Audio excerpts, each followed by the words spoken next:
Sí, muchas gracias a todas para venir a nuestra presentación de un proyecto que hemos ejecutado con orgullo y sí, estamos emocionados de compartir los resultados y también invitar, mm, sí, compartir esta experiencia con vosotros. Pues mi, mi papel de hoy es presentar directamente de qué trataba nuestro proyecto que nos une aquí y sí, los resultados que hemos llegado.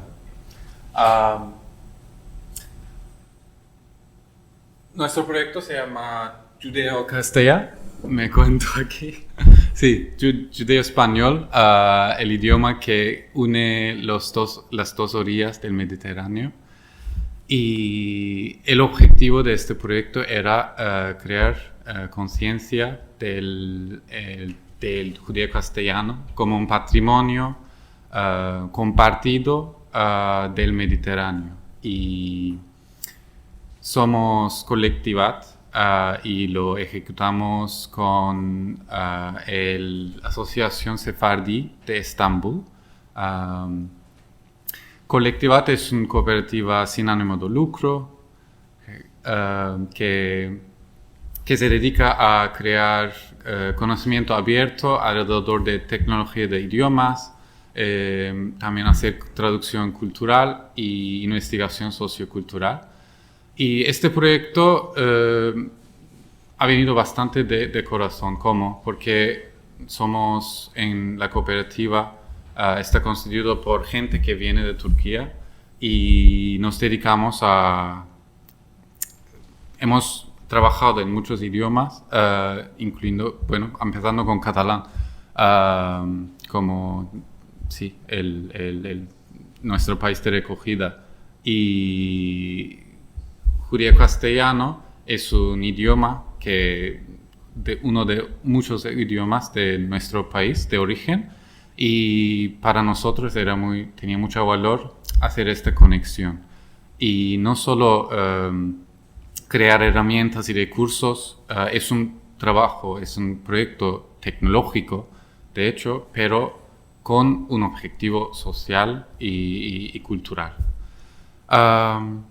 Y así que os voy a un poco llevar a los resultados del proyecto.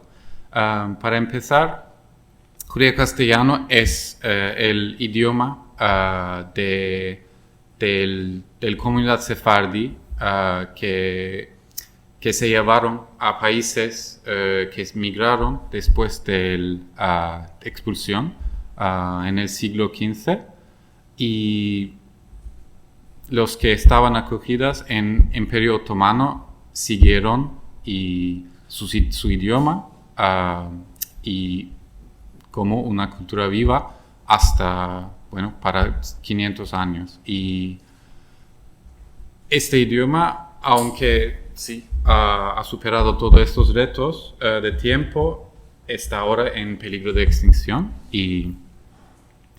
Y nuestro proyecto es tratar esto de mundo digital. Cómo podemos digitizar ladino para su preservación y también para revitalización de este idioma.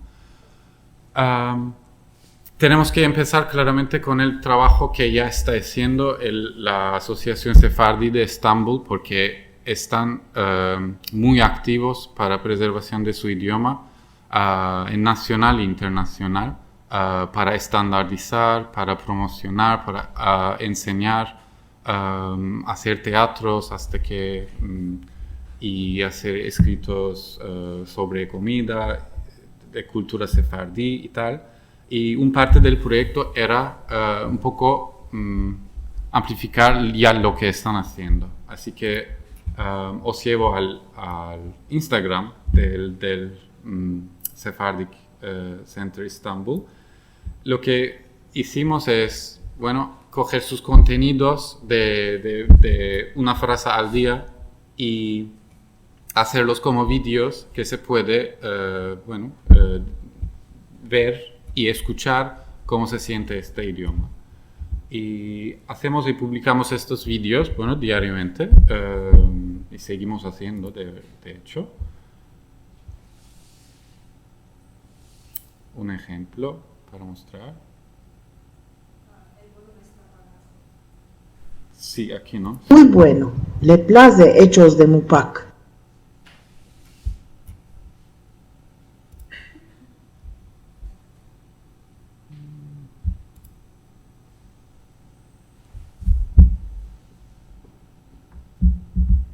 Este viernes empieza Pesaj. Este viernes empieza Pesaj. Y así creamos 300 vídeos para tener una atracción continua para la Asociación Sefardí y también para Judío Castellano. Y si salto de una parte me dices que no es. Y bueno, mirando a esto como lingüista de computaciones, hemos visto que tiene mucho valor como datos, datos lingüísticos, ¿no? Pues pensamos cómo llevarlos a crear datos y también para hacer bueno, herramientas modernas, como tiene muchos idiomas con muchos recursos y así. Y una parte era crear el Ladino Data Hub. Ladino Data Hub recopila los datos que ya estaban existiendo, pero formateado en una manera utilizable para desarrollo de tecnología de idiomas. Aquí está incluido pues, un Parallel Corpus que es útil en crear traducción automática. Aquí recopilamos muchas traducciones que hizo en el Asociación Sefardí y los compartimos. Los artículos del Shalom, parte del único periódico que está publicado solo en judío castellano, El Amanecer. También tiene una parte en Shalom que está publicado en turco, pero se puede acceder en ladino. Y creamos un corpus de texto de esto que se puede usar para crear modelos de lenguaje y tal. Y había un corpus de habla que lo hemos formateado para utilizar para crear como reconocimiento de habla, un corpus de habla limpio para crear síntesis de habla.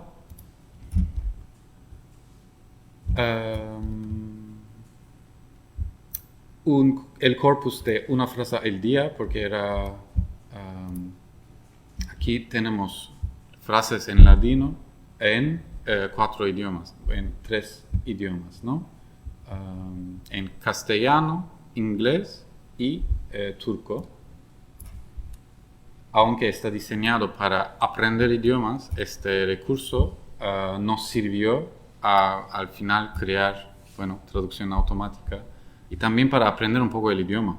Solo mirando esto hemos podido entender, ¿no? En tiempo cómo funciona un poco más o menos ladino y su conexión con castellano.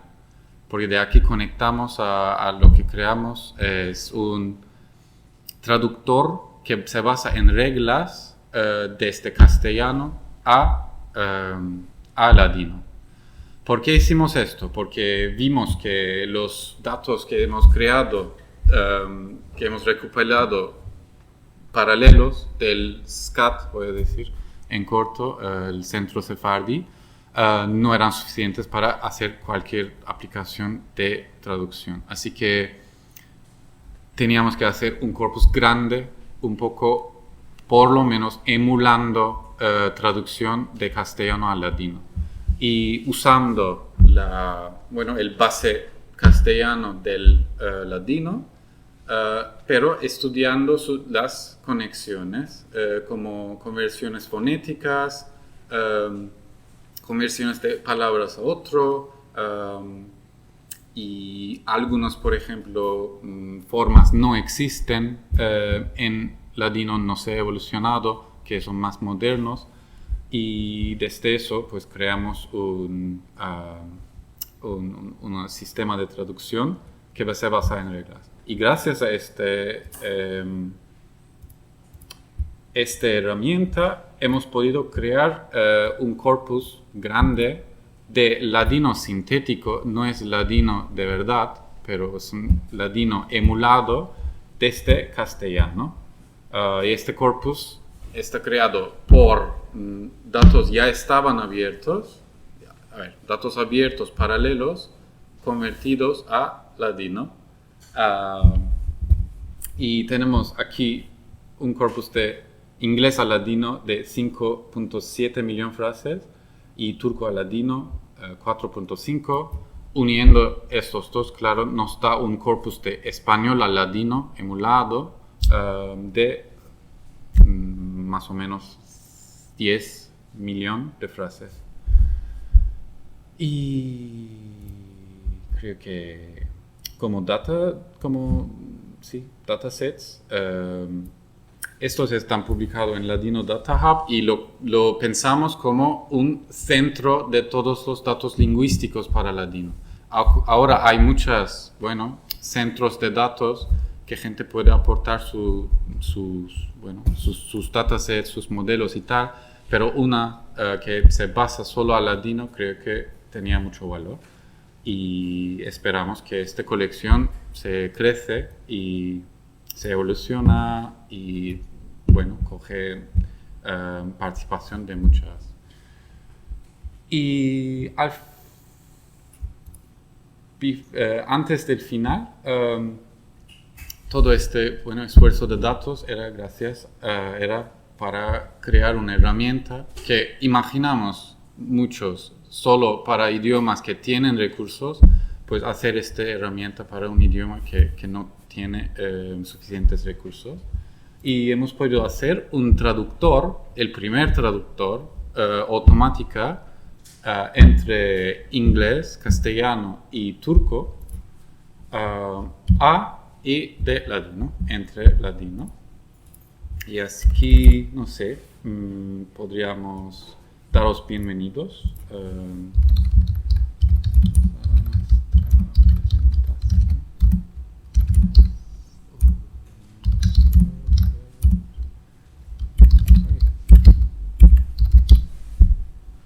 Y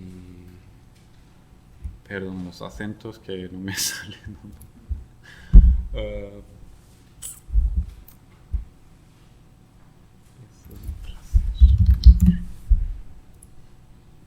Y aquí podéis ver el convertor de castellano a ladino. Y también como está diseñado para aprender idioma, para un poco también tener un conocimiento de ladino guardado en un sitio para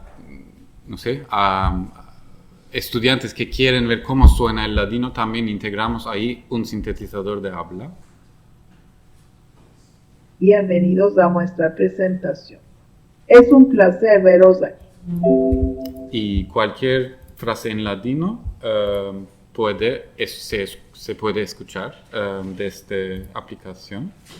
Una otra, un otro feature que hemos hecho es se puede cargar una frase aleatorio para la gente que no puede escribir en ladino, por ejemplo, escucharlo. Eso que es un venimiento para exprimir mi apreciación para las personas que están en mi vida. Traducirlo. Y si hay un problema, y habrá, obviamente como un sistema que está desarrollado con pocos recursos, I think it's an event to squeeze, exprimar. Igual esto no es squeeze, pero express. Apreciación, appreciation for the people who are in my life. Que bueno, no, es aleatorio, yo no he puesto. Pero sí, muy bonito. Pues sí, estamos. Cuando yo pues pongo clic a contribuir aquí, puedo mandar esta corrección y esto llega a nuestras bases de datos para en futuro recopilar más datos correctos para mejorar el sistema en el futuro, porque necesitamos datos correctos y revisados. Esto es una obligación para hacer sistemas que se puede un poco confiar, ¿no? Y aquí también tenemos una pequeña explicación de qué trata, como mejor lo abro en castellano, perdón, que está, sí, una pequeña explicación de qué trata esto. La motivación de esto es como queda poco hablantes de ladino, de ver muy poco, es solo gente mayor, y gente mayor que también estaban en su tiempo no podían hablar por el estado político de Turquía, pero algunos, lo pueden hablar y todavía, no sé, y es un poco capturar, hacer una interfaz muy fácil para que la gente pueda contribuir en alguna manera y ser parte del desarrollo, no tenerlo como una cosa técnica que solo pueden hacer los ingenieros. Y esto, la parte final, que sí, os invito a jugar con esto, especialmente ver las diferencias entre idiomas. La parte final del proyecto era organizar unos talleres para divulgar el conocimiento alrededor de qué se puede hacer y qué es el estado de idiomas de pocos recursos en frente a la era digital. Y parte de esto hemos creado el Low Resource Languages Toolkit en inglés y en castellano, kit de herramientas para idiomas minoritarios de bajos recursos. Aquí hemos recopilado, o puedo decir también, hemos empezado a recopilar unas herramientas que se puede usar para idiomas que no llega a estas tecnologías. Y aquí hablamos de qué es extinción digital, los peligros y las oportunidades que da el mundo digital a los idiomas con pocos recursos. Porque hay cifras bastante también alarmantes, quizá. Como 95% de los idiomas ya han perdido la capacidad de ascender digitalmente, ¿no? Un estudio nos dice. Y dependiendo qué estado político, económico, social un idioma es, pues sí, siempre hay cosas a hacer.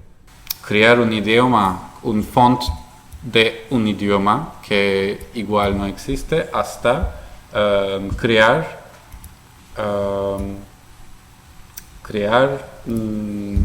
tecnologías que se basan a datos como traducción automática, reconocimiento de habla, y hemos también hablado de unos estudios de caso como el estado de catalán en manera de recopilación de datos masiva que ahora está en curso, o grupos de PLN, procesamiento de lenguaje natural, africanos, también túrquicos. Y los talleres, pues hemos compartido este conocimiento, pero también hemos podido aprender mucho, porque en estos talleres, estos del ayer, ha participado activistas de idiomas aquí en aranés, en gallego, en euskera, había también, bueno, traductores de judeo-castellano,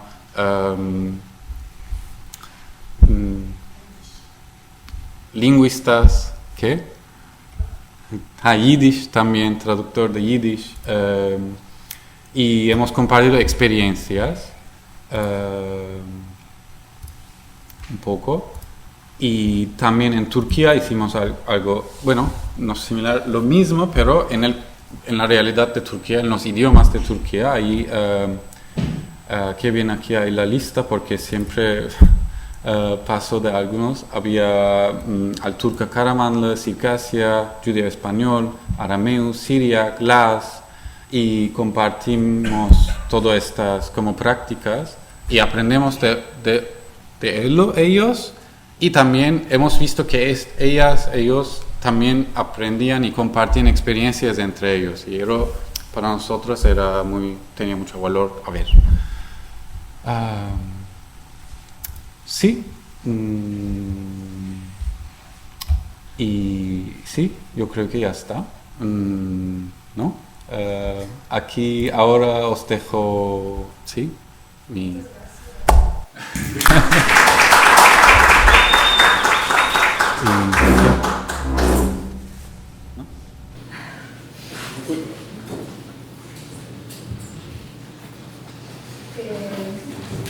Bueno. Sí. Crec que, primer de tot, hem de donar moltes gràcies perquè a totes vosaltres i doncs crec que podríem començar nosaltres a la taula rodona que havíem planificat, hem pensat, no? Hem formulat. Us convidaré a la Mireia, l'Aziz i la Goiats i el Joan a la taula. Moltes gràcies. Primer us presento a les persones que participen avui al debat. Aziz Baha, el company Aziz Baha és membre de la Casa Amaziga, sí? I hem decidit no compartir currículums en aquesta mesa perquè es tracta de parlar dels nostres idiomes i la viratge digital i potser anirem al gra. Després també comptem amb la presència de Goiats Oyarzabal, no sé si he pronunciat bé, Goiats. Doncs Goiats ve des del Laboratori d'Innovació Lingüística Badalab, sí? I especialment volem destacar que el laboratori treballa en tres eixos: joves, diversitat i digitalització. Després potser, Aziz, també quan tu comences a parlar ens explicaries els àmbits que treballa Casa Amaziga com a, diguéssim, associació Casa Amaziga de Catalunya, de fet. I després també comptem amb Joan Carabias i Ané. Joan és nascut a Vall d'Aran i és activista per aranès i és estudiant aquí a Ciutat de Barcelona. I finalment també estimada Mireia Farrús, és professora lingüística computacional de la Universitat de Barcelona. Nosaltres avui som aquí per parlar sobretot llengües, els processos de minorització i habitatge digital. Jo, com a persona que moderarà aquesta taula, he preparat preguntes molt orientatives i esperem que el debat agafi el seu ritme i ampliï a mesura que els temes i les dimensions d'aquesta qüestió ens sigui d'interès. Però sobretot per introduir un enfocament concret en aquesta qüestió. No sé si vosaltres què opinareu, però jo penso que quan parlem nosaltres de viratge digital i les llengües que afronten el viratge digital, sobretot ens estem referint a una estructura de poder, entre cometes, nova. És a dir, és una estructura de poder que, pel que fa als processos de minorització, no ho teníem tan a present, perquè quan parlem de les identitats nacionals, les comunitats que ocupen un espai de poder i acumulen els privilegis a través d'una eina que és estat-nació, no? És a dir, una comunitat nacional, una comunitat, un poble, quan adquireix més poder i més capacitat de créixer com a poble i com a nació, això a major mesura és possible a través d'un empoderament estatal, no? És a dir, el fet de disposar d'aquesta eina que és l'estat-nació. Aleshores, nosaltres com a persones que problematitzen, no? Parlo plural però em refereixo a tots i totes nosaltres, no? Que estem en aquesta mesa, independentment de saber les vostres opinions, perquè prefereixo parlar del plural també, perquè sé que i conec que aquesta és una qüestió compartida per moltes persones, no?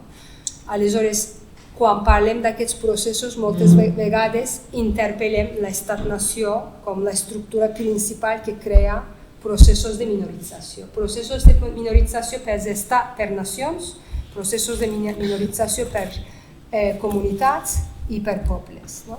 Però amb la tecnologia, sí? I concretament amb tecnologia lingüística, sí? En realitat estem en un context en què hauríem d'ampliar la nostra anàlisi i la nostra perspectiva pel que fa als processos de minorització. Això està clar. Per què? Perquè la tecnologia no està directament i exclusivament associada amb un poder estatal o amb un estat-nació, independentment dels territoris, d'una banda. De l'altra banda, quan es fa sociològicament, políticament i filosòficament una crítica pel que fa als processos de minorització interpel·lant l'estat-nació, moltes vegades, molts marcs d'anàlisi no té tan present les relacions de producció capitalista, és a dir, el capitalisme i quina forma té el capitalisme i quina relació té el capitalisme amb la tecnologia. Però avui, justament aquí, voldria parlar, perquè poguéssim ampliar una mica, quin és els riscos i quina és la circumstància que afrontem com a idiomes minoritzats en l'era digital. És a dir, està clar que l'estat-nació no és l'única estructura que acumula el poder i acumula els privilegis perquè fa un idioma hegemònic. Sí? Està clar que eines tecnològiques, espai digital, sí? També és un espai en què es acumula privilegis i hegemonia, però també és un espai en què sí, d'alguna manera es pot fer servir per fer una ho dic entre cometes també, contra-revolució. No? És a dir, també és un espai en què es podria fer servir per acumular també poders i també enfortir-nos com a comunitats o enfortir-nos com a col·lectius que defensen el dret a l'existir i el dret a reproduir una identitat lingüística, una identitat nacional. Jo sé que ha estat una pregunta molt llarga, una introducció molt llarga, això pequem molt de les persones que venen de ciències socials, però jo us volia preguntar quina és la vostra opinió sobre quines són les amenaces que afronta la MASIC, euskera, aranès, català, sí, en l'era digital. És a dir, quina especificitat té aquesta era pel que fa supervivència d'aquestes llengües. Mireia, voldries començar tu? Vinga, què tal? Gràcies. No penso... Sé que és veritat que amb l'era digital tot s'accentua molt, no? Però com deia, com llegia aquí la pàgina web que teníeu, no hem de culpar la digitalització de tot el que passa a les llengües, sinó que és un reflex social d'una cosa que ja està passant. La gent que parlem llengües, una llengua minoritzada, tenim doble jornada de treball, no? La jornada habitual i la de defensar l'activisme per la llengua. I al final és un reflex social, l'estat-nació no és un estat-nació, és un estat-nació llengua, no? I sempre això passarà a Espanya, passarà a qualsevol estat que vulgui defensar la seva llengua perquè és un tema identitari molt, molt important i faran el possible perquè sigui una llengua molt rellevant. Llavors, què passa amb el tema digital? Doncs que això s'accentua perquè són eines que requereixen moltes dades, però alhora és una oportunitat, com tu deies, per fer la contrarrevolució. A mi em sembla que estem en un punt, en tota l'era digital, que és semblant al que va passar amb l'aparició de la impremta. Abans l'Església decidia quins llibres es copiaven, amb l'Estat-nació l'Estat decideix quins productes digitals hi ha. Amb tot el que hi ha ara d'accés obert, de xarxes socials, etc., és la població, la gent, els parlants els que decideixen quines eines posem a la societat. I serà el que la societat vulgui, perquè les eines les tenim com quan va aparèixer la impremta, no? I si nosaltres volem fer traductors i sintetitzadors i eines i audiovisuals en llengües minoritzades, tenim les eines per fer-ho. Si socialment ho volem fer, si socialment hi ha l'interès, pot ser una revolució tan maca com tan bonica com la que va ser l'aparició de la impremta i la llibertat d'expressió que allò va suposar. I només per també demanar-te una opinió pel que fa i com es pot desencadenar aquesta capacitat de contrarrevolució a l'espai digital. És a dir, quines són creus que serien les eines? Penso que hem de ser molt potents en el missatge que totes les llengües són vàlides per estar a l'era digital, perquè patim molt del missatge que amb aquesta llengua. Ara fa 30 anys un polític nascut a Catalunya deia que no es podia fer física en català, no? I jo vaig fer física en català. Vull dir que et donen un missatge que aquesta llengua no serveix per fer. Totes les llengües serveixen per absolutament tot, absolutament tot. I llavors podem fer qualsevol producte digital en qualsevol llengua si nosaltres ens ho proposem. El que hem de fer és combatre aquest missatge de minorització cap a aquestes llengües. Però és un tema més polític que digital. Si tenim dades, podem fer el que fa l'anglès, el que fa Amazon amb l'anglès i el que fan totes aquestes empreses amb l'anglès, el castellà i el xinès. Només necessitem recolzament i dades i sobretot interès social per part de la societat. Sí, estic d'acord, Mireia. De fet, ara voldria parlar una mica amb el Joan també sobre l'aranès, però abans comentàvem entre nosaltres, abans de començar la jornada d'aquesta tarda amb la Goiats, si vols tu comentes l'espai de privilegi, en realitat l'espai de privilegi que tenim, perquè després de la situació de l'aranès, si podem definir d'aquesta manera, si no, Joan, tu em corregiràs, és diferent que el català i l'euskera, igual que l'amazic, que és diferent comparant amb aquests dos idiomes. Per tant, s'ha de veure també quins són en realitat els espais de privilegis que hi ha entre aquests quatre idiomes. Potser abans del Joan, tu, Goiats, com ho definiries, que també nosaltres com a euskera o català tenim més privilegis? A mí es que muchas veces cuando hablamos, ¿no?, de lenguas minorizadas me da un poco de vergüenza. Hace poco estuve en la Diputación de Guipúzcoa y había, suelen hacer como una formación de un mes y vienen diferentes personas del país, que voy a decir, de Sudamérica, había amazigh también, y les hablábamos, ¿no?, de todo lo que estábamos haciendo en la Diputación de Guipúzcoa o en Euskal Herria en general con el euskera, ¿no? Y me dio esta vergüenza porque, claro, algunos no eran ilegales, otros las estructuras que nosotros como vascos ya tenemos, ¿no?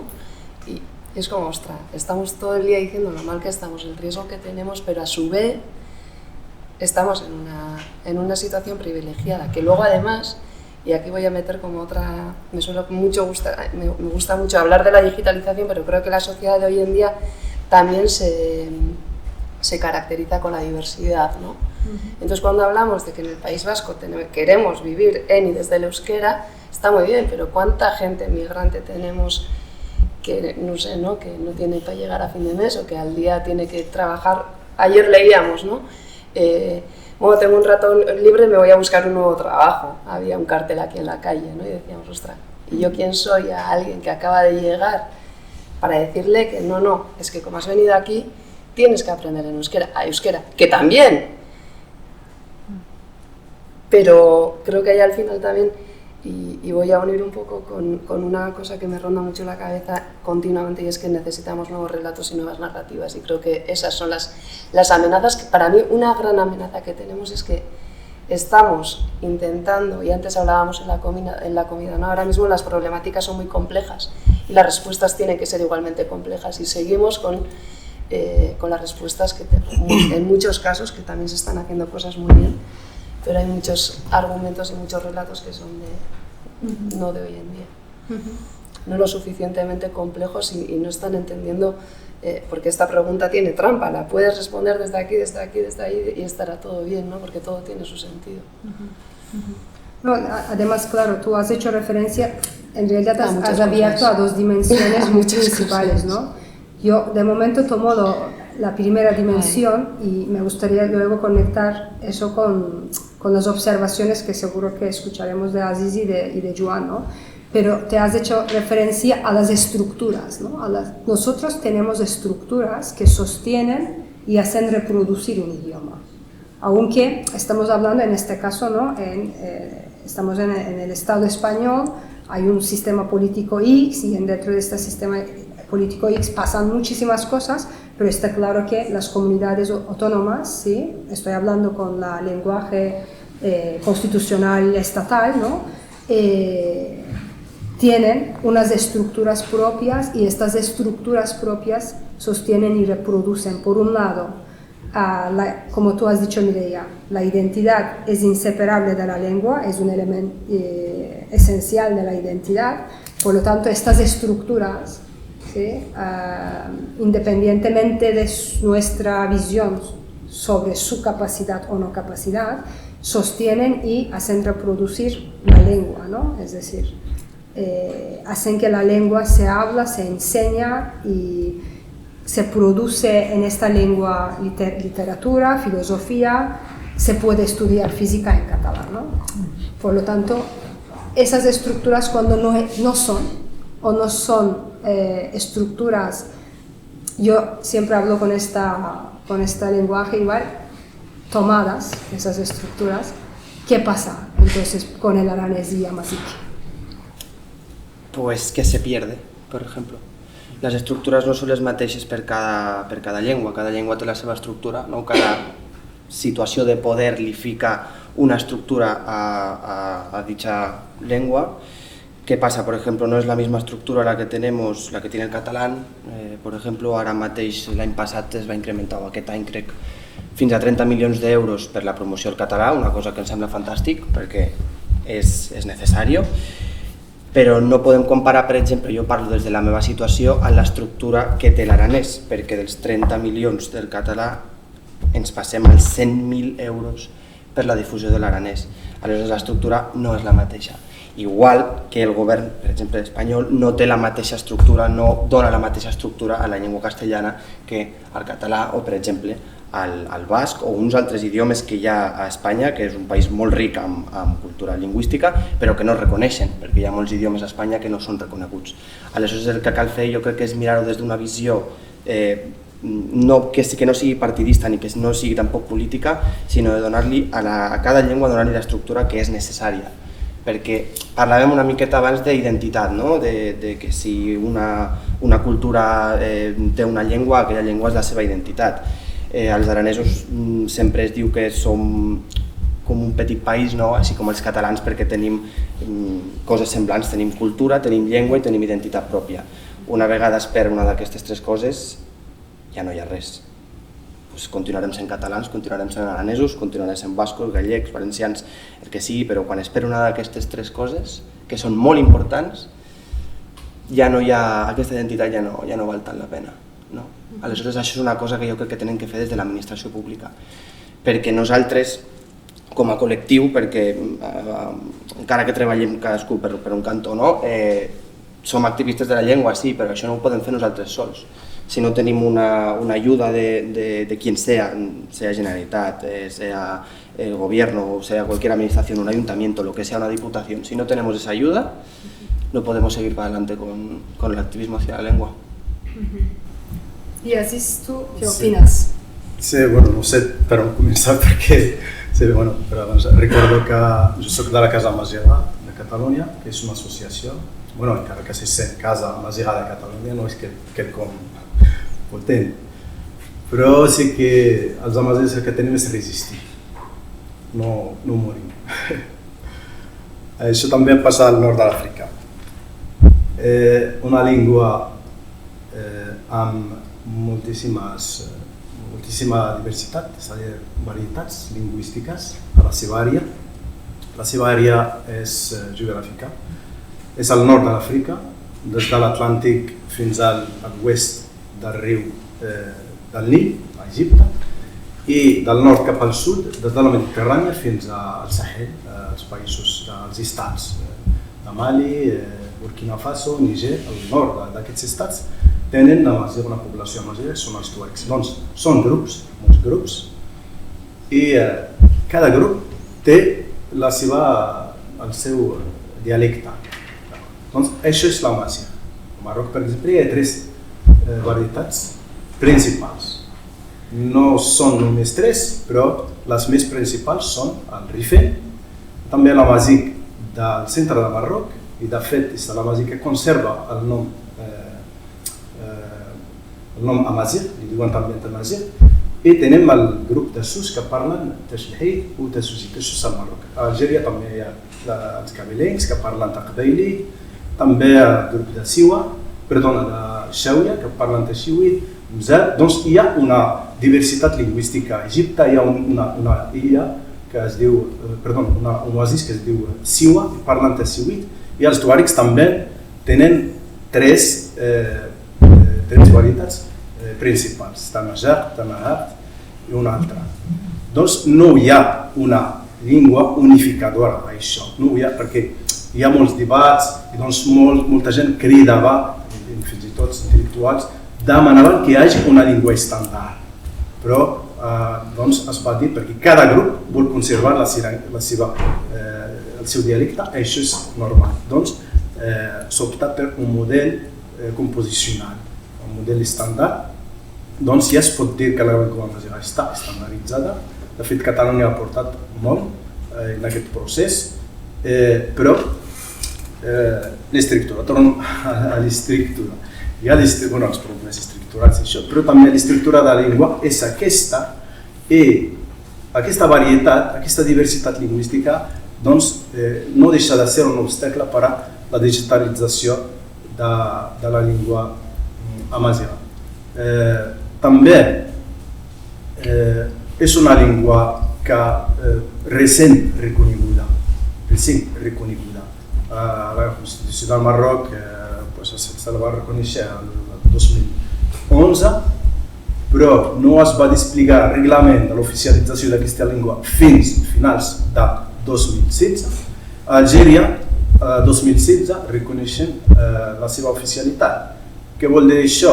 Vol dir que quan una llengua no és oficial, això retarda la investigació científica, retarda la feina per promoure aquesta llengua. Però també aquest procés de reconeixement de l'oficialitat de la llengua té les seves arrels en processos injustos, aquests processos de minorització de la llengua, que en el nostre cas, parlar més perquè el procés ha de parlar de molta història, però jo prefereixo parlar de factors de minorització de la llengua amazigha. Tenim el factor religiós, perquè està en competició amb la llengua àrab i sempre la població nord-africana prefereix també els polítics validant més o valorant més la llengua àrab que consideren la llengua del missatge sagrat, i l'amazigh moltes vegades diuen que no, és compatible amb la religió.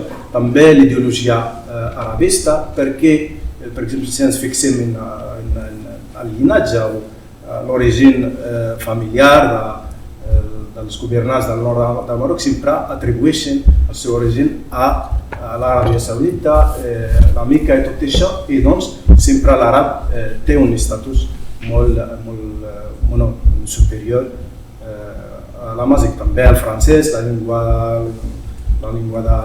de l'economia, la llengua de l'administració, doncs tenen el factor religiós, tenen també el que és rural i urbà, perquè l'amàzic l'ha perjudicat també l'urbanització. Quan la gent va del poble a ciutat, el que fa és renunciar la seva llengua. Per això ha nascut, s'ha criat el darija, que no és l'àrab clàssic ni l'amàzic, sinó una barreja, i això perjudica l'amàzic. Però ara també es pot dir que hi ha material, no podem arribar per exemple, a altres nivells, perquè això també és un obstacle. Quan estem parlant amb l'Alpeixo per crear un traductor automàtic aquí, doncs ell valora bé que hi ha material suficient, però jo llegint, trobo que el material, és a dir, els recursos diuen que estan una mica limitats. No hi ha, per exemple, molt bagatge sobre àmbits de ciències, sinó l'amàzic és potent a nivell de la literatura oral, és potent en el camp fins i tot, podem dir social, però altres àmbits no. Doncs són molts, evidentment, els obstacles d'això. I també, clar, la gent del nord d'Àfrica encara estem lluny de fer un ús normalitzat de la tecnologia com es fa a Europa. Per exemple, encara la població té problemes, es poden considerar molt bàsics, falta de tecnologia, falta d'ordinadors, falta d'accés a internet. Aquest problema pateixen no només la gent normal, sinó escoles. I no és una llengua que s'ensenya a totes les escoles, malgrat la seva oficialització. Doncs això més o menys l'estructura de, diguem-ne, les amenaces o els punts de feblesa de la màgia. Molt interessant, de fet, recollint una mica el que tu acabes de comentar i acaba de comentar Joan, no? Està clar que falta d'una banda estructura, d'altra banda recursos, que sobretot parlem de recursos econòmics, i després també un progrés o una evolució més social en el territori que es parla aquell idioma, que pugui crear unes condicions que afavoreixin, òbviament, a la reproducció i supervivència d'aquest idioma. Per exemple, en el cas que tu acabes de comentar, de la migració de l'espai rural a l'urbà, com afecta o com converteix en un factor de minorització d'un idioma, depèn de quin context parlem. Aleshores, tornen a annexar totes aquestes idees. Una altra vegada, amb la bretxa digital, em ve al cap la pregunta d'estar a l'inici, de lo que si l'espai digital també és un espai contrarrevolucionari. Aleshores, en un context en què no tots els idiomes o totes les llengües minoritzades està clar que no compten amb estructures estatals, comunitàries o les estructures d'alguna manera institucionalitzades o formalitzades. No n'hi ha o no compten amb recursos econòmics materials. No n'hi ha un espai que afavoreix, no hi ha un context que afavoreix aquest idioma i la seva reproducció. Aleshores, ve la pregunta, és cara fer tecnologia o és cara crear tecnologia lingüística? O és cara, vull dir, és costós, econòmicament costós crear tecnologia lingüística? Sí, perquè més, i per això és necessari el suport institucional perquè donin recolzament a... Clar que quan parles una llengua minoritzada i minoritària sempre hi ha molt voluntariat, no? Perquè veus que ho necessites, que no hi arriba el govern i has d'arribar tu. I per això són com el català, no hi ha el cas de col·lectivar, Softcatalà i aranès, doncs també hi ha un activisme que els espanyols, per exemple, no necessiten, no? En castellà. Però a part d'això no tot es pot fer en voluntariat, al final necessites un suport i necessites diners i gent que hi treballi i gent que en faci difusió, no que creï les eines que es quedin en un calaix també. I la difusió és difícil, tu pots tenir uns enginyers creant uns recursos però fer la difusió com cal és costós i és temps. I estic d'acord amb la Joan que no totes les llengües reben igual. Em sap greu a vegades queixar-me del català sabent com està l'aranès, no? És injust. Però no per això el català deixa de ser una llengua minoritzada, perquè no té un espai propi tampoc, que estem millor, sí, per sort, però és que tots hauríem d'estar com a mínim com nosaltres, no? I evidentment la Generalitat ha tingut molta deixadesa amb l'aranès, també amb el català, més amb l'aranès, evidentment. A mi em sembla una vergonya que, igual que em sembla una vergonya que a les escoles de Madrid no es pugui dir ni bon dia, ningú sàpiga dir bon dia en basc o en gallec o en català, que a les escoles catalanes ningú sàpiga dir una frase en aranès, em sembla imperdonable, no? No hi ha hagut voluntat de fer veure aquesta diversitat lingüística que tenim. Sí, bueno, jo penso igual. Retornant una mica a lo que dèiem de la tecnologia, no? És car fer una eina que sigui una eina per difondre la llengua? Jo n'he fet dues. Una no té res a veure directament amb la llengua, perquè és una aplicació turística, principalment la vam fer en aranès, vam començar a fer en aranès, i una altra sí que l'he fet indirectament amb un company meu, que és una eina per traducció d'aranès, difusió de la llengua, podcasts en aranès, es centra tot el que és l'aranès dins de l'eina. És car fer-ho? A mi la de turisme em va portar un any i perquè els recursos que teníem jo i l'Àlvaro, que és el noi amb el que ho vaig fer, eren superlimitats i ho fèiem tot homemade, no? El que on arribàvem nosaltres. No és car realment fer-ho, però sí que és car mantenir-ho, perquè fer una eina que després no tingui, que sigui estàtica i que no tingui un seguiment i que no es vulgui invertir en ella, no val la pena. I més quan parlem de llengua, perquè sabem que les llengües estan en constant evolució. No es parla el mateix català o el mateix euskera des de fa potser 200 anys com el que parlem ara, perquè potser s'introdueixen noves paraules, no descobrim noves paraules. Si volem fer una cosa que sigui estàtica, no val la pena que ho fem. Però tornem a la mateixa, l'administració té que ser la que hi doni peu a que aquesta eina pugui anar transformant-se i es pugui mantenir viva, perquè si la deixem estàtica no valdrà per res. Potser durarà un any.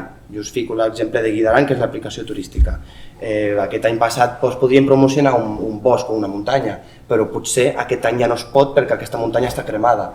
Aleshores, què fem? Ho tenim que anar, és un exemple molt burro, però ho tenim que anar reciclant una miqueta. És el que dèiem, sí que és una vergonya que no coneixem que l'aranès és llengua oficial junt amb el català a Catalunya, però és encara molt més vergonyós que tu vagis potser a un lloc d'Espanya i on es parla el català? El català se habla solamente en Cataluña. Pues no, porque hay diferentes variantes y se puede hablar en muchos sitios más de España. I hi ha molta gent, tant espanyola com si francesa o inclús molts catalans també. Quantes llengües oficials o cooficials hi ha a Espanya? No, pues el castellano i ja està, no? No hi ha ninguna más. Claro, aleshores aquesta desconeixença és la que provoca que la llengua sigui infravalorada, minoritzada i aleshores no acabem mai, no? I Goiats, tu què opines? Perquè, claro, si estem en una circumstància en què tenim un espai digital, unes eines tecnològiques que podem fer-los servir a favor d'idiomes, les llengües minoritzades, no? Contra la violència digital, en un context en què no comptem recursos o un suport institucional elevat i estructures. I, com diu Mireia, no tothom pot treballar de manera voluntària, no? però alhora, des de l'activisme, sense recursos molt elevats, Joan explica dues experiències que ha creat, no? Han creat dues eines que d'alguna manera, no? Combaten, sí? Amb la bretxa digital sense comptar ni amb estructura ni amb suport institucional. I afegim la complexitat de la diversitat en això, no? Però no només la complexitat de diversitat amb col·lectius o persones provinents d'altres països o que tenen famílies d'origen avantpassants o pares, mares de diferents països, sinó també la diversitat territorial que es parla, per exemple, en el cas del català o euskera, no? Perquè, com diu Joan, el català no només es parla a Catalunya, sinó també en altres territoris. Aleshores, quines eines podríem més nosaltres o quina seria la nostra manera de combatre amb això des de l'activisme, diguéssim, lingüístic, sense suport institucional o de quina manera podem transformar les estructures que tenim perquè pugui donar una respuesta en eso. Vale, yo creo que ahí, en ese aspecto también podemos trabajar la diversidad, ¿no? Y, por ejemplo, Badalab este laboratorio sí está constituido por agentes diversos, ¿no? Creo que, para mí, la ideología que hay detrás de todo esto es que ni las instituciones públicas solas pueden, ni la masa social sola puede. O sea, realmente si queremos desarrollarnos como comunidad o desarrollar la lengua como tal, ¿no? Lo que necesitamos es sumar las fuerzas o sumar las capacidades máximas de cada uno de ellos, ¿no? Porque al final, si las instituciones ponen dinero pero no hay hablantes, la tecnología seguirá muerta por muy desarrollada que esté. Si tenemos hablantes pero no tenemos capacidad de desarrollar esa tecnología porque no hay suficientemente recursos, tampoco podemos llegar a ningún sitio, ¿no? Entonces yo creo que ahí la clave está un poco en eso, ¿no? En cómo hacemos para poner al servicio de un objetivo en común, que en este caso es la revitalización de las lenguas minorizadas, ¿no? Ese es el objetivo y cómo cada uno desde nuestro poder o desde nuestras capacidades podemos. Y luego otra cosa que creo que es que además aquí estamos 1, 2, 3, 4 lenguas, ¿no?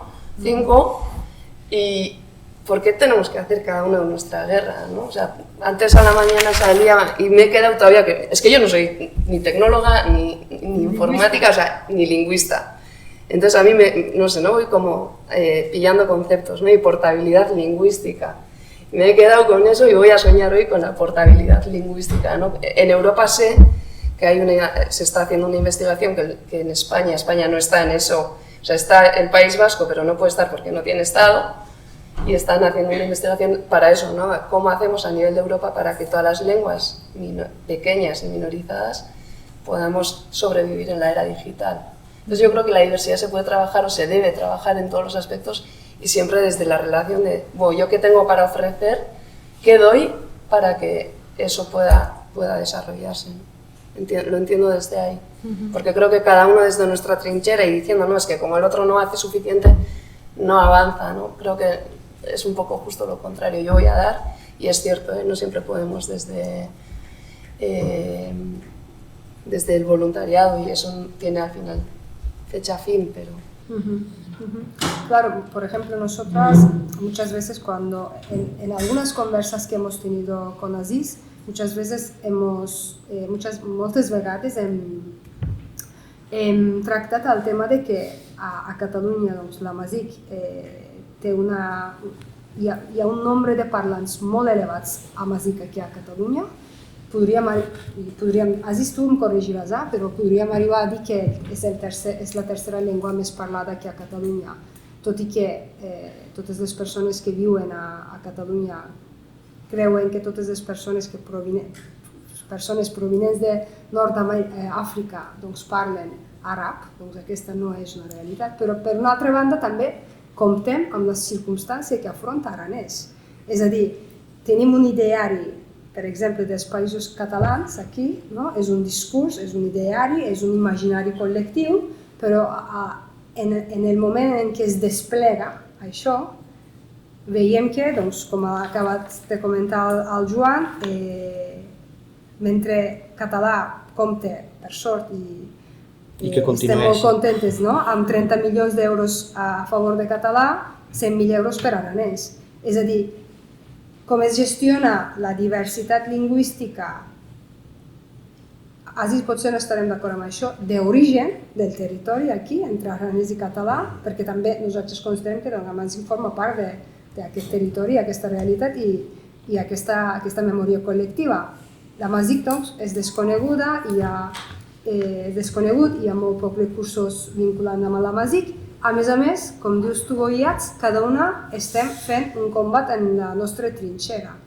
Aleshores em pregunto jo, no vull entrar ara al capitalisme digital, però considerant l'espai digital també un espai, una altra vegada, contra-revolució, podria ser també un espai en què es pot unificar les forces.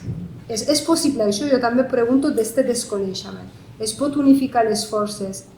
Podria convertir en una eina de conscienciació col·lectiva de les nacions, dels pobles que viuen en aquests territoris, no només perquè fa l'aranès o el català, però també la Masic. Sí? No sé si m'he explicat. És a dir, és possible això? Sí. O sigui, canviar l'activisme de la teva llengua per un activisme més general de totes les llengües minoritzades, no? I col·laborar. Sí, perquè al final aquestes eines tenen la mateixa arquitectura, no? El que canvia són les dades. Sí que es poden unir esforços del que és el disseny, no? De les eines, i segurament els que som activistes en català ho hauríem de ser més en aranès també, no? I fins que no trobes un aranès a vegades no hi reflexiones prou, no? Sí, segurament. Hauríem d'unir esforços en l'era digital també. Jo pregunto d'este desconeixement, no? És possible construir una estructura que es pugui desplegar per diferents idiomes minoritzats i que això també crear un altre espai d'enxarxament, un altre espai de... No sé, és una pregunta que m'acaba de sorgir ara. Jo, la veritat és que no hi havia reflexionat prou, penso que tot és possible. Si hi ha... A vegades sí que treballem aïlladament en la nostra trinxera, com dieu, i potser sí que hauríem de fer una trinxera comuna, perquè al final el perill el tenim tots igual. L'aranès pot pensar que el perill també és el català, no? Tots els catalans que van a Vall d'Aran i no saben ni que allà es parla aranès, no? Però sí que hi ha molta més... Penso que com a catalans podem entendre més la situació de l'aranès que una persona que parla una llengua dominant. Sí, això és el tema que purula molt per allà, no? Perquè sabem que el català també és una llengua que està en perill.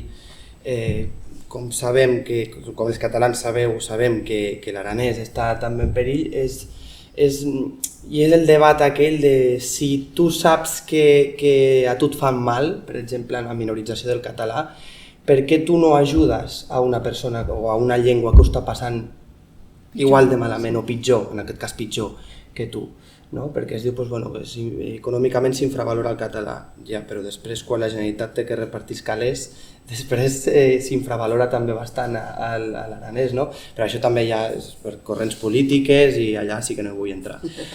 Per lo que és una eina, sí, ara mateix no m'imagino com seria aquesta eina, no puc imaginar una eina on es puguin moure diferents idiomes. Sí que em puc imaginar que si jo, com espanyol, vull accedir a l'administració pública, a una pàgina del Govern d'Interior, per exemple, que hi pugui haver reconegudes totes les llengües que hi ha a l'Estat. Per això cal començar que l'Estat reconegui aquestes llengües, perquè si no estan reconegudes és impossible. És un tema polític que no hi vols entrar, però és que si no hi entrem... Exacte. No, però vull dir, és això, una eina potser seria que jo, com a aranès, em pogués dirigir, que ja es pot fer, a la Generalitat en aranès. Perquè jo l'altre dia vaig escriure un correu a la Generalitat i em van contestar en aranès, i vaig dormir ben tranquil aquella nit.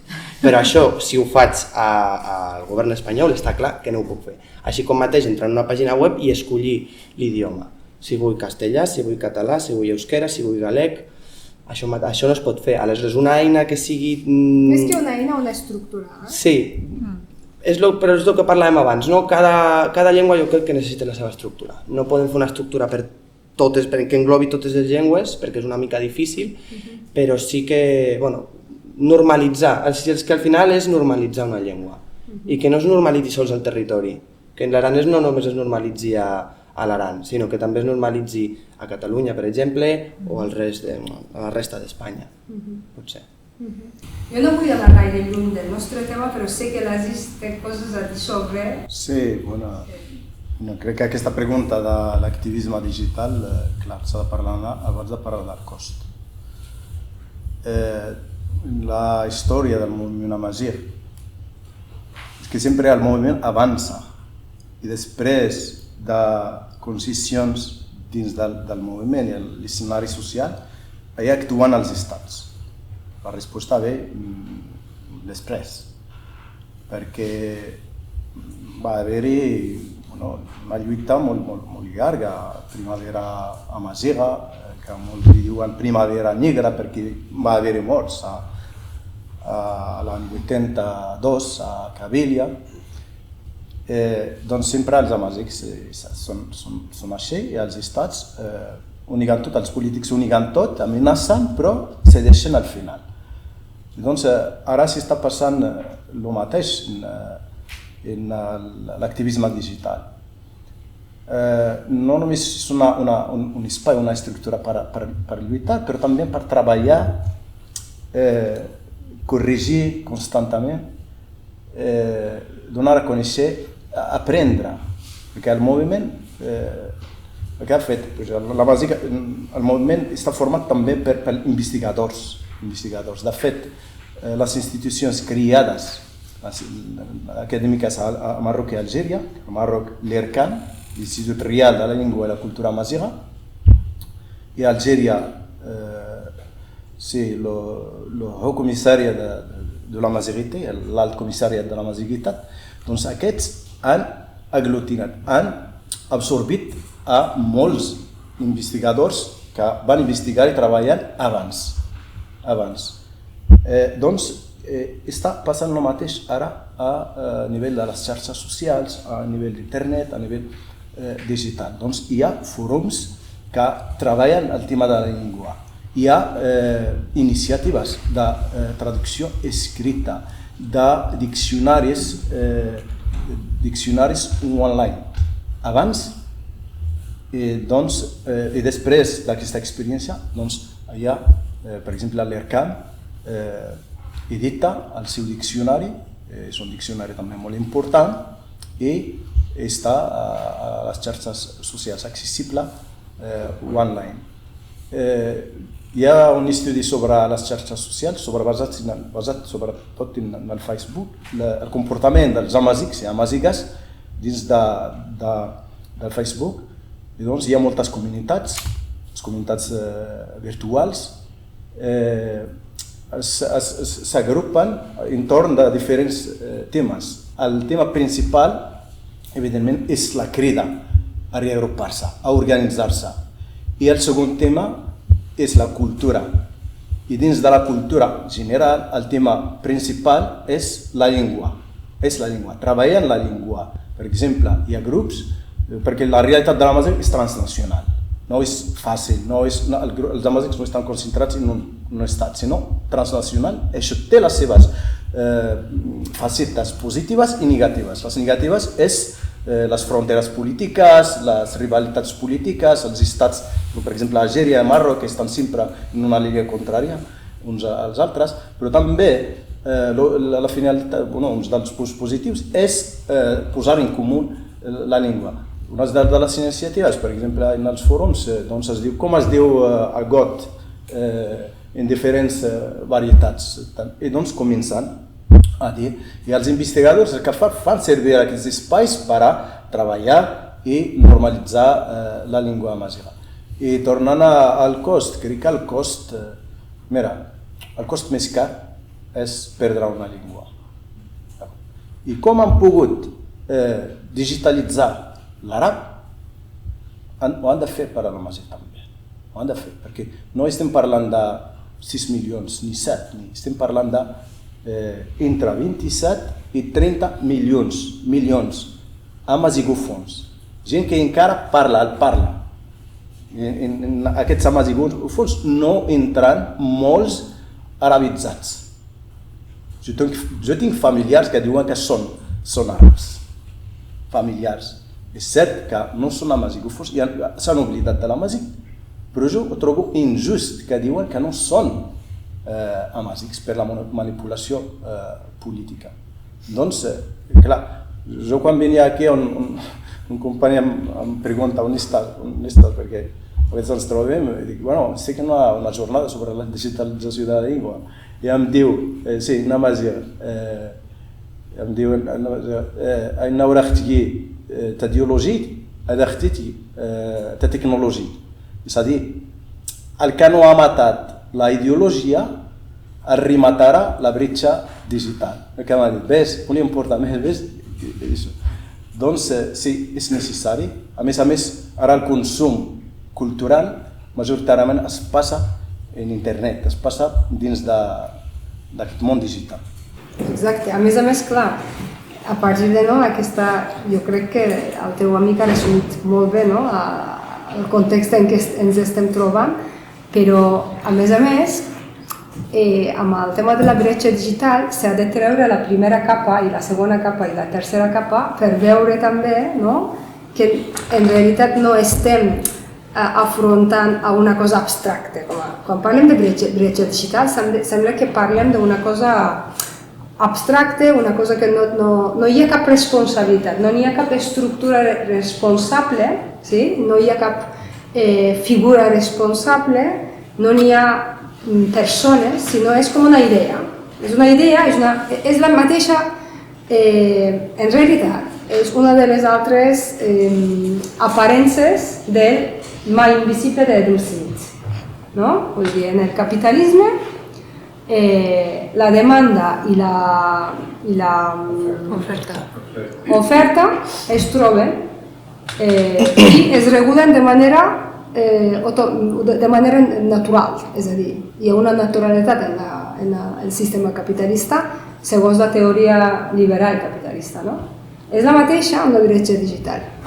Doncs hi ha bretxa digital perquè hi ha uns idiomes que tenen els seus parlants, es produeixen els recursos digitals, no estic parlant ja aplicacions ni res, sinó productes, pel·lícules, videoclips, videojocs, no sé, és que jo tampoc no vinc al món tecnològic, no? Aleshores, els joves que consumeixen més aquests productes aprenen més aquests idiomes, es relacionen més amb aquests idiomes i els altres idiomes, com que no tenen tot això, però qui ofereix els recursos aquí? És a dir, no és tan clar, no està en la primera dimensió que es percep, que aquí està movent uns poders, que està movent uns diners, que hi ha unes estructures que sostenen això. I per tant, clar, igual que la idea l'anàlisi pel que fa al capitalisme digital.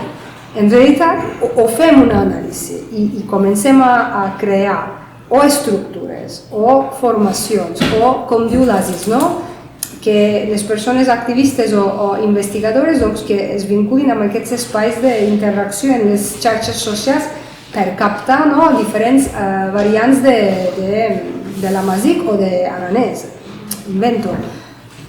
O hem de fer alguna cosa, o si no és que l'enemic és que en realitat està molt invisibilitzat,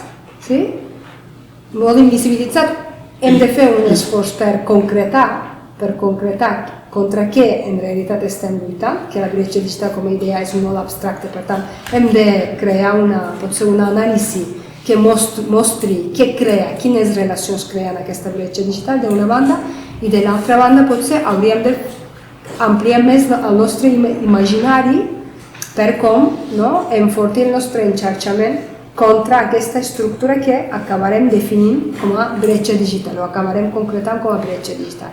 Aleshores, a partir d'aquí, a mi em ve també en ment aquesta idea que tu has dit, Koyats, no només massa social o no només institucions socials. Però clar, les institucions socials, és a dir, no només massa social ni només les institucions públiques, has dit, però les institucions públiques no es transformen per si soles, està clar. Aleshores, jo em pregunto fins a quin punt el nostre activisme lingüístic està actualitzat perquè les institucions públiques puguin vincular més recursos o creguin més eines o opcions en les pàgines per a aquests idiomes. Simplifico massa, potser. És a dir, com hauríem d'actualitzar nosaltres el nostre moviment? I a més, actualitzant com hauríem d'ampliar. És a dir, com pot ser que, com dius tu, Joan, ho patim pel català, per exemple, han sortit els resultats de la investigació pel que fa a la situació del català als instituts, a l'educació secundària. La situació és bastant preocupant, no? Aleshores, de què es parla? La migració és la principal enemiga, apareix, és així, contra la reproducció del català o l'ús del català a les escoles. Òbviament, aquesta és una manipulació política i ideològica, no fa falta parlar. Ja ho sabem perfectament que ho és així. Però, què posem nosaltres en contra d'això? És a dir, què diem? Per què els joves deixen de parlar el català? Què passa o quina relació té això amb la bretxa digital? I des de nosaltres, activisme lingüístic, com hem d'actualitzar el nostre discurs i la nostra pràctica política que sigui, antiracista, una altra vegada, ho dic antiracista en termes de que, perquè la inclusiva a mi em molesta com a concepte, no? Perquè finalment és una lluita, no deixa de ser anti-exclusions. Com ho hauríem de fer això, aleshores? Clar, està clar, la immigració no té res a veure amb la situació del català als instituts.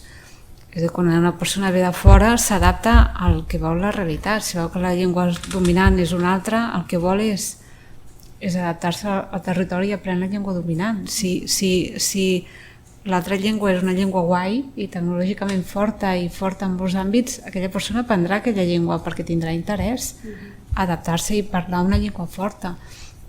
Per tant, penso que també hem de crear el missatge que totes les llengües són guais i poden estar tot arreu i també lamentar-se la meva llengua s'està morint, una persona que ve de fora i et diuen que aquesta llengua s'està morint, doncs no cal que l'aprengui, no? També a transmetre aquest missatge que el català que podria estar millor però que val la pena aprendre'l, que val la pena perquè és una llengua de futur, igual que l'aranès, i que hem de vendre el missatge que són llengües de futur, i si nosaltres volem que ho siguin, ho seran. Llavors qualsevol persona tindrà interès a aprendre-la, perquè tothom vol aprendre llengües de futur, ningú vol aprendre llengües que s'estan morint. Jo penso que també aquest missatge d'esperança i positivisme, no? Falta. Tu què opines, Joan? Sí, bueno, és el que deia la Mireia, no? Com que hi ha moltes llengües que no són guais, doncs aleshores ja no desperta aquest interès per aprendre aquesta llengua, no? Si vens a la Vall d'Aran i vols aprendre aranès, és que s'està morint l'aranès. Bueno, pues si se está muriendo, ¿para qué voy a aprenderlo? ¿No? Porque igual en 5 años ya no lo verá nadie. Aleshores, com que no és una llengua que sigui guai ni que es facin produccions en aquesta llengua, ni al igual que el català, pues aleshores ja no desperta interès, no? Abans potser podies trobar, ja un altre extrem, podies trobar un videojoc, jo havia jugat tota la vida a un videojoc, no fa falta el títol, però i sempre es feia en anglès, en francès i en castellà. I amb el pas dels anys es van anar substituint els idiomes i l'última versió ja va sortir sols en anglès. No? Com que ara, per exemple, l'anglès és un idioma que el tens que aprendre perquè si no saps anglès no eres nadie, doncs, com que és una llengua guai, no? I és una llengua que tot el món parla i utilitzem molt tèrmins anglosajones perquè estan molt bé, no? Doncs com que no dona ganes d'aprendre una llengua. Si saps que s'està morint aquesta llengua, no et dona ganes d'aprendre. Però després hi ha un altre vessant que jo l'he vist i no l'he vist des que he vingut a viure a Barcelona, de dir, ostres, jo quan vaig venir a Barcelona deia, bueno, l'aranès, doncs, allà es quedarà, no? A 458 quilòmetres i jo estaré aquí, i hi ha molta gent a Barcelona i a Catalunya que té molt interès en aprendre l'aranès occità, molta gent. L'altre dia vaig estar a la UB també donant una xerrada, aproximadament 300 persones ja apuntades a un curs d'aranès. De la U, sí. Sí, online, de l'institut, i jo vaig dir, uau, quina passada, no? Que hi hagi gent i em venen nens, va venir un nen de 10 anys o 12 anys devia tenir, doncs jo s'ho aprenen aranès. I vaig dir, però tu és de Barcelona o és de la Val d'Aran? No, jo soy de Barcelona, però estoy aprenent aranès. Pues casi un pañuelo, porque se me caía la lágrima. Un nen de 12 anys que ja sap que vol estudiar llengua, perquè em va dir que volia estudiar llengua i em va dir, jo vull estudiar català, filologia catalana, però també no vull deixar de banda l'aranès perquè l'esto estudiant i m'està agradant força. I utilitzava paraules que jo no he utilitzat en la meva vida, potser, probablement. Aleshores, també es pot despertar aquest interès per una llengua que s'està morint. Jo ho noto a moltes xarxes socials també, per exemple a Twitter, a vegades dius, ostres, quina repercussió pot tenir quan parlo un tuit en català, un tuit en castellà o un tuit en aranès? No té res a veure. Aleshores, el que tenim que fer és intentar donar una altra vegada aquesta importància a les llengües petites, perquè hi ha molta gent, la gent que estima de la llengua i que està interessada en la llengua, per molt petita que sigui aquesta llengua minoritzada, mostraran interès, i és el que tenim que fer, muntant aquestes famoses estructures que encara no saben com definir-les. I que fer que l'aranès sigui una cosa guai, de guais, no? I l'anglès està bé saber-la, però és que posem els nens de 6 mesos ja al quitzenàs i ens oblidem de la nostra pròpia llengua. És que hem arribat a un límit d'obsessió amb la llengua més dominant del món. Claro. No? Els nens ja, per ficar un exemple, des de P3 ara ja comencen a parlar anglès. Per què els apuntes anglès i no els apuntes una altra llengua? És algo que no acabo de concebir jo mai. No? Saps que el nen aprendrà a parlar anglès, per exemple, però tu, classes de refuerzo d'inglès, para que aprendas más inglés. Pues potser classes de refuerzo o descobrir una altra llengua, no fa falta que sigui cap llengua oficial o cooficial a Espanya, no? Pot ser una altra. No, es que no, se me están cruzando muchas ideas en la cabeza, a ver si consigo ordenar, pero si lo tengo que traducir o reducir a una palabra me viene interseccionalidad. Sí. Porque creo que al final el capitalismo y la hegemonía, el sistema de hoy en día, ¿no? O sea, si no es por un lado por otro y si no por otro, nos pisa a todos de alguna manera, ¿no? Y creo que ahí está un poco la esperanza, o no sé si la esperanza o el camino a seguir en cuanto a la defensa de lenguas minorizadas, ¿no? Tenía por aquí escrito, ¿no? En este caso el euskera tendría que ofrecer recursos o formas a aquellos que sufren opresiones, ¿no? Quiero decir, una feminista o un activista por el clima o también de alguna manera debería, o no sé, igual es mi esquema mental también, ¿no? Pero también debería defender la diversidad lingüística, ¿no? Y creo que ahí a mí por lo menos en cuanto al euskera me cuesta mucho dar con el relato clave, ¿no? Pero por ejemplo ahora que tan de moda está, o de moda no, que tan encima de la mesa tenemos el cambio climático, ¿no? Hay investigaciones que dicen o que demuestran que los sitios donde mejor protegen las lenguas tienen mayor biodiversidad y viceversa, ¿no? Entonces, o sea, la lengua por la lengua o el idioma por el idioma, en Euskal Herria por lo menos es un discurso que está agotado porque siempre es como el castigo, ¿no? Joder, que hables en euskera. ¿Y por qué no haces euskera? Venga, que hables euskera. Hostia, tío, si mis dibujos están en castellano, en inglés, si mis libros favoritos están en castellano, en inglés o me da igual en qué idioma. Mis sobrinos que no saben euskera no, pero si es que ese juego es en castellano. Estamos ahí y encima te vienen, no, que hables euskera, pero ¿por qué? ¿Cuál es la función, no? En cambio, si conectamos con esas necesidades intrínsecas o con esas opresiones que estamos sufriendo por todas partes, ¿no? Y la lengua la metemos ahí transversal. Es que a mí yo en euskera puedo ser activista del feminismo, puedo ser activista de la lengua, puedo ser activista de... Creo que ahí está el cambio de perspectiva. Porque està tot vinculat. Sí. Veure com una riquesa mundial, no? A mi que es mori una espècie de Nova Zelanda animal, a mi no em canviarà la vida el dia a dia, però ningú vol que desapareguin espècies, no? Doncs no hem de voler que desaparegui absolutament cap llengua, encara que no sigui la nostra, però una riquesa mundial igual que ho és la biodiversitat. En el cas de la llengua i cultura masiga, al moment té molta feina, moltíssima. Crec que la primera feina és treballar també amb la població, treballar la consciència. perquè s'han aconseguit bastant drets, el reconeixement que s'ha aconseguit és molt important a nivell del país d'origen, però, clar, la gent, l'imaginari, és a dir, dominant, encara associa la llengua, l'interès o el benefici de la llengua amb els interessos econòmics. Això és una equivocació total. És a dir, si es deixa tot continuar en aquesta línia, clar, que no tindrem molta perspectiva, perquè en el nord d'Àfrica hi ha una esquizofrènia lingüística. L'amazic, ara menys, però sempre està limitat a l'àmbit familiar, domèstic, a l'àmbit econòmic, empresarial i fins i tot d'esfera pública, està dominant l'àrabe i el francès, a vegades l'inglès, i la gent, molta gent, que sense també el capital cultural aquí és clau, la consciència és clave, i doncs la gent, quan et preguntes per què no envies els teus fills a aprendre l'amazic, passa aquest ambient amb la població immigrada. L'amazic diuen que per a què serveix? Si no el farà servir al seu lloc de treball, si no el farà servir a l'escola, per a què serveix?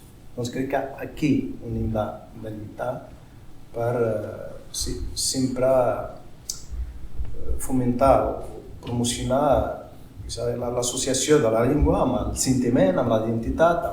No dic que això no existeix, això sí existeix. A Marroc hi ha zones, al sud-est, on gairebé no es parla àrab. La gent resisteix a parlar una altra llengua que no sigui l'amazic. Això està bé. I també el reconeixement institucional encara no és suficient, perquè hi ha aquest sentiment de vergonya. L'any passat vaig anar a Marroc i doncs vaig a Rabat, a Casablanca, i després he estat a Rabat. Entrant a banca, al Banc Popular, doncs jo soc una mica tossut en això. Parlo amb la persona que em va atendre al banc, que era un amazic, era una dona. I ara sí que em vaig adonar que no és amaziga, però entenia. I després vaig anar a Meknès, després una parada de 2 dies i continuant a un poble, estem a l'Atlas Mitjà, i doncs torno a entrar al banc i doncs parlava amb el funcionari en amazic. Em contestava en darija. Jo insisteixo en amazic i la gent mirant, evidentment, i després canvia. Quan vaig insistir, canvia parlant en amazic. És a dir, és un camp de lluita per a normalitzar l'ús de l'amazic dins de les institucions, i falten encara lleis també, que les institucions han de tenir l'obligació d'oferir a l'usuari, al ciutadà, l'oportunitat de triar entre la llengua que vulgui, com aquí. Moltes vegades passa, diuen que vols que et parli en castellà o en català, i doncs això no passa a Marroc. I aquí també, jo des de la meva experiència amb el moviment, clar, fins i tot hi ha activistes que renuncien o es cansen. No tenen clar que el seu activisme dona resultats. Tenim experiències aquí, quan amb el Departament d'Educació, perquè ara la situació de l'amazic a Catalunya, tenim unes classes extraescolars. L'amazic s'ensenya a pocs centres, a pocs grups, sobretot al Vallès i al Bages també, s'ensenya com a activitat extraescolar. I doncs el 2018 el Departament d'Educació reconeix algunes llengües, com el xinès, l'àrab, com a llengua optativa a l'ESO. Però es van oblidar de l'amazic. I nosaltres vam demanar una reunió amb el conseller i vam dir que l'amazic també ha de ser una llengua optativa a l'ESO. I doncs la reconeixen i després diuen que no hi ha professors per ensenyar l'amazic. Van dir això. I doncs vam tenir una sèrie de reunions pensant què s'ha de fer, perquè tampoc ells, des del departament, volen contractar gent formada fora de l'esfera de l'ensenyament. I doncs vam arribar a un acord que ells busquin professorat d'origen amazigh o que pugui aprendre l'amazigh, que exerceix i que aprengui l'amazigh per poder donar aquesta assignatura optativa a l'ESO. Doncs molta gent dins del moviment, de la Casa Amazigh, diuen no, és que no hi haurà gent, és que no hi haurà gent, ningú voldria aprendre. Però després d'obrir la porta de les inscripcions hi havia un grup ara són 22 alumnes que estan formant a la UB en l'Amazigh. I això ha funcionat.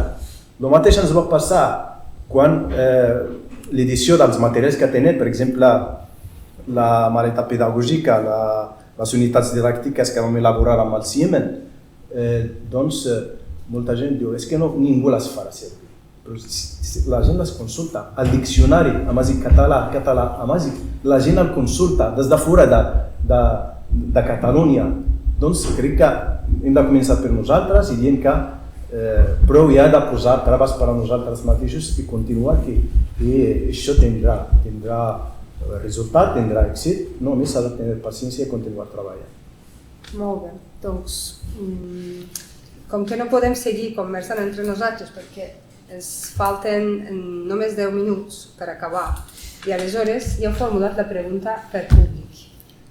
Primer faig jo la pregunta, després si es queda temps igual em torno la paraula. Què et sembla? Respecte al que estava parlant vostè. Sí, però...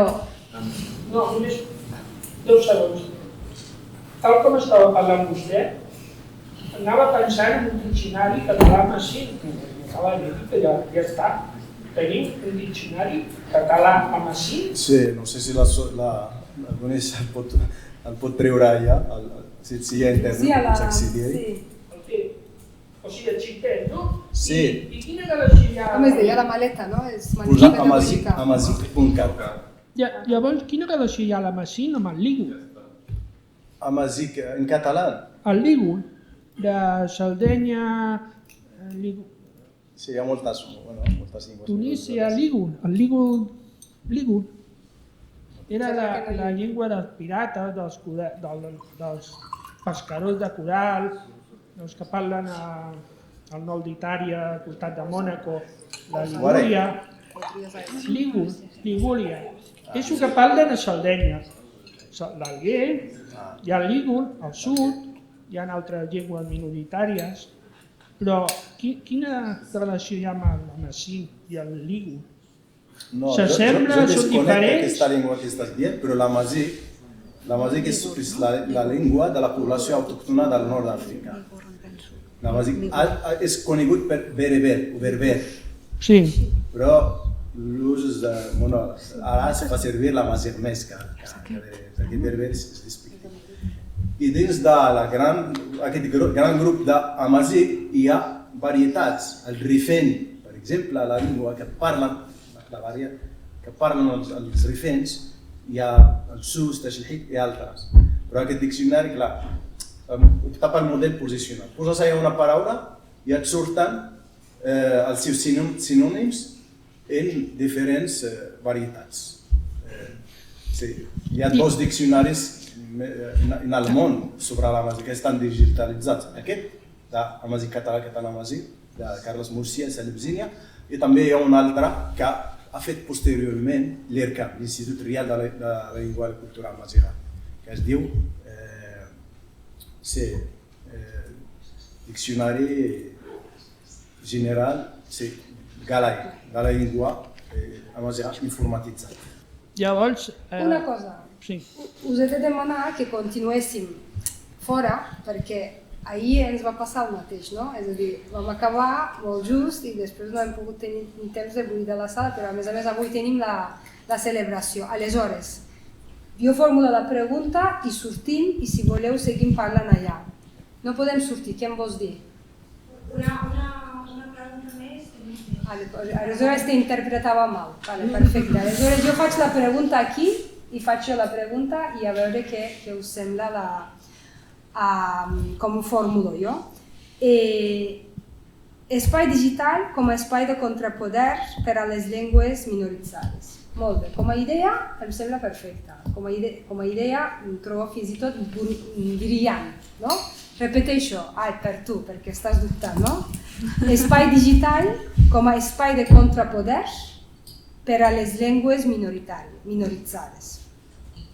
No? És a dir, en comptes de parlar de bretxa digital i llengües minoritzades i les seves circumstàncies, perquè ja està clar que pel que fa a això tenim una bona anàlisi, però està clar que jo entenc que tenim menys reflexionat com a l'espai digital, perquè l'espai digital hi serà i es quedarà. És igual que el capitalisme ha vingut per quedar-se, no?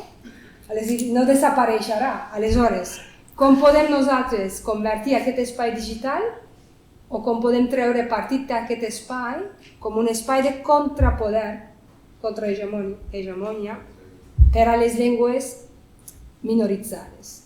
Aquí a la sala, encara que no hem pogut convidar finalment a la taula, hi ha la Carmen, que ve del projecte NOS de Galícia, no? És un projecte similar, crec que podem definir així, a l'AINA. Doncs Galder i Gorka també, ja ho sé que és tard i de tot, però encara que tinguem només una idea, és que està clar que reflexionar col·lectivament sobre això és una responsabilitat nostra, és a dir, si no, és igual que no avancem des de Marx, que ha fet una molt bona anàlisi sobre com funciona el sistema capitalista. Però tenim poca reflexió desenvolupada que pugui aterrar com a activisme lingüístic a l'era digital. Doncs vinga, com ho podem fer? Com pot convertir l'espai digital a un espai de contrapoder? Nosaltres hem fet el nostre esforç per reflexionar entre nosaltres i totes i tots hem dit les nostres paraules. Què dieu vosaltres?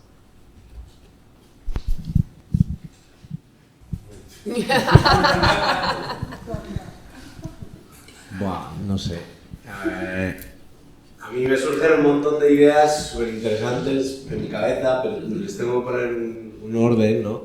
Pero yo, me parece súper interesante la propuesta de espacio de contrapoder digital. Y para mí es más cómo lo generamos, ¿no? Y entonces para mí tiene que tener una parte de no caer en errores que hemos cometido. Por ejemplo, cuando hablamos de comunidad lingüística, comunidad, sin meterme en la etimología en sí, que además está a debate, ya te lleva a la unidad. Y muchas veces hacemos incluso una analogía peor todavía. En la mesa hay 5 lenguas que son además transnacionales. No sé si hemos dado cuenta, pero todas y cada una parten, o sea, no son parte de un solo estado. Y muchas no tienen un estado, por lo menos como, no, estado en el sentido de estado-nación, lengua. Esa analogía que hacemos siempre y en que en el caso del euskera además se nos dice que nuestra lengua, si no tiene un estado propio, que cubriría 7 provincias y el estado francés y el estado español y tal y cual, no va a poder defenderse en el mundo. Pero lo que no miramos es cómo hemos llegado hasta ahora, qué estrategias hemos hecho y hemos utilizado para que, digital o no, hayamos llegado hasta aquí hoy en día. Y yo creo que fijándonos en lo que ha funcionado, podríamos ver que no solo las estructuras de poder, o sea, donde no reside solo ahí el poder, por lo tanto, hemos hecho cosas ya que han valido para por lo menos llegar hasta aquí vivos. Entonces, ¿cuáles han sido? Y esa es una de las cosas. La otra es que la tecnología nos permite tener estrategias como territorializadas y desterritorializadas a la vez. O sea, generar ecosistemas territorializados donde en la misma comunidad, estrategias de voluntariado, público-cooperativo comunitarias, públicas, en el territorio, pero a la vez asociarnos a otras comunidades, ¿no?, que ya están haciendo cosas. Por ejemplo, en euskera se desarrolla un modelo lingüístico que con pocos datos es capaz de conseguir herramientas de traducción simultánea. Ese modelo lo coge, ahora lo cogéis vosotras y lo usáis para hacer esto. Es maravilloso. Y eso lo permite la tecnología. Nunca hemos tenido eso. La otra sería generar espacios más allá de lo tecnológico en este ámbito, ¿no? ¿Cómo nos podemos seguir encontrando? ¿Dónde tenemos estos foros de intercambio? Si no podemos utilizar, y cada lengua necesita de su propia estructura concreta y territorializada, también es verdad que compartiendo un montón de experiencias sacamos y tecnologías gracias al conocimiento libre y el software libre podemos hacerlo, ¿vale? Entonces, para mí, repositorios de software libre, de conocimiento abierto y foros que nos junten a todas y a todos, no igual nos sirve todo, pero sí que de eso se pueden extraer un montón de cosas.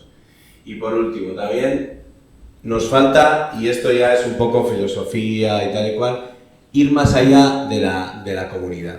O sea, creo que la sociolingüística tiene que tener una visión más de red, más de rizoma, más de bueno, lo voy a coger un poco a Goyat, más de biológico el tema, ¿no? Incluso creo que podemos aprender mucho de las estrategias del desierto y de los amazigh, o sea, estrategias que van más allá de estrategias distribuidas, no pensar en la unidad, sino o sea, la comunidad a mí me lleva mucho a la unidad, ¿no? Un idioma, un estado, un tal, y nos lleva a pensar unas estrategias muy centralizadas. Creo que tenemos que pensar en otro tipo de estrategias, donde la replicabilidad, la traslación sean importantes. Y eso, por ejemplo, con el software libre y el conocimiento abierto se puede hacer, pero yo estoy yendo un poco más allá. Y para mí, tenemos que no dejar de hablar de comunidad, porque la comunidad es lo que nos hace, lo que nos cuida, lo que nos hace estar aquí presentes, pero ir más allá de la comunidad, generar metacomunidades. O sea, que las comunidades lingüísticas estén pensando hacia ellas, pero también hacia afuera, en parte. ¿Qué podemos aportar también a otros? ¿Qué otros pueden aportarnos? Y por ahí, con esas pistas, ya yo no tengo más. Yo ya he tomado mis notas, yo creo que ha sido genial. Yo tengo que tomar un avión, así que yo en realidad me iba. Vale. Pero, bueno, yo soy optimista y además soy tecnófilo, ¿no? Entonces, muchas veces parece, ¿no? Como que claro, la tecnología va a terminar de rematar, y es cierto, hay muchos idiomas que van a desaparecer, no por la tecnología en sí, pues la tecnología lo vive con nosotros, sino van a desaparecer porque pues el mundo es jodido, o sea, va a pasar, ha pasado y se está acelerando. Pero sí que creo, vamos a hacer un poco de ciencia ficción, pero sí que creo que la idea de todas las técnicas de traducción simultánea, la posibilidad no muy remota de que yo esté hablando por este micrófono y en vez de estar hablando en castellano yo estoy hablando en euskera y por los altavoces esos aparezca la voz en catalán, quizás una voz robótica, ¿sí? Que aparezca, o quizás una voz natural, y es una posibilidad, 15 años, me da igual. Y que esto no suceda solo en los idiomas mayores, sino en los idiomas también pequeños, quizás hace que el pico de todos tenemos que aprender inglés y tengo que llevar mi hija tiene 5 años, va a inglés, ¿vale? Porque lo considero que en este momento es necesario, pero quizás la próxima generación ya no lo considere necesario, porque ¿por qué voy a aprender un idioma si me lo traduce directamente, ¿no? Y entonces puedo volver a vivir en el idioma que me dé la gana porque tengo una tecnología que lo hace por mí. Y eso es interesante, porque quizás en el mundo del futuro todas estas herramientas que hayamos creado y que tenemos que ir creando, y tenemos que crear tantas que sea absurdo, o sea, que haya tantas, ¿no? que alguna de ellas, esta era la buena, ¿no? Y quizás nos haga eso, ¿no? Que bueno, ya está pasando, y hay conferencias que se dan en un idioma y se traducen a otras, experimentales, ¿no? Ya hay, y ya hay aparatos, ya hay apps del teléfono en la que yo puedo hablar en un idioma y me lo traduce. Yo he hablado con un señor de Kirguistán mediante Google Voice, ¿sí? O sea, yo le hablaba en castellano y lo traducía a ruso y en audio, y él hablaba en ruso y me lo traducía. O sea, quiero decir, eso ya existe en el mundo. Y quizás, ¿no? Vale, igual con el judeo castellano no se puede hacer porque son 2000 hablantes, pero yo sí que creo que puede haber un futuro en el que, bueno, todas estas cosas que estamos creando pues nos ayuden a comunicarnos de una manera muy diferente a la que estamos acostumbrados. Y me voy, que si no pierdo el avión. Calder, antes de marchar, pide que la Pelín te da un poco de comida. Ah, bueno, es una buena.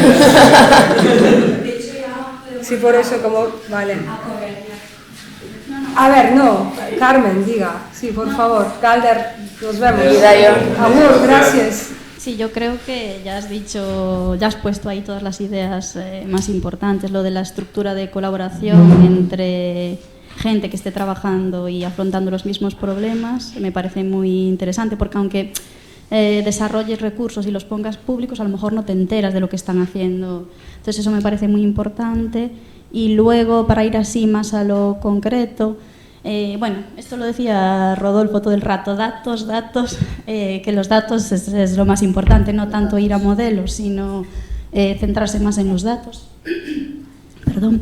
Y bueno, en este sentido, aparte de hacer una recogida de datos, ¿no?, como se puede hacer ahora dentro del proyecto AINA, del proyecto NOS, a través de las instituciones públicas, ¿no?, que sí que generan muchos datos, la televisión, el Parlamento y otras instituciones de este estilo, no sirve con hacer la recogida una vez y luego eso se queda ahí, hay un corpus, no. La idea sería pues crear una estructura del flujo de datos y que esos datos, una vez se generen, ya se estén transmitiendo a servidores donde se procesen, crear un flujo de datos. Genial. Muchas gracias, Carmen.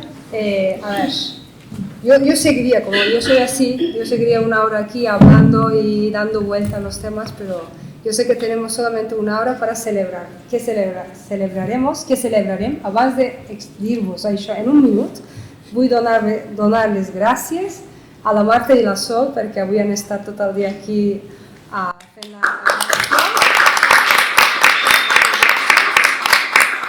I després també donar moltes gràcies al David i la Helena, al Siemen. Sempre està donant-nos suport. Només un minut. És que nosaltres avui estem tancant aquest projecte. Som una cooperativa, 3 socis treballadors i recentment també ha incorporat al nostre equip, de fet només amb unes hores, la Clara, no? Però és molt recent. Per tant, és un projecte que nosaltres és a dir, hem realitzat en unes circumstàncies bastant complexes, no? És a dir, ens ha suposat bastant esforç i bastant també, com diria, una dedicació... Paciència. Més que paciència, una dedicació molt constant, no? Aleshores, tancar-ho aquí avui amb vosaltres parlant d'això, jo sé que per nosaltres tres, per la Pelin, per l'Alp i per mi, és el més important que haver obtingut aquest projecte i haver obtingut aquest suport. Ho diem realment perquè ens importa el tema de les llengües i la minorització de les llengües, perquè ho veiem com una qüestió de justícia i no una justícia liberal, sinó una justícia efectiva i real.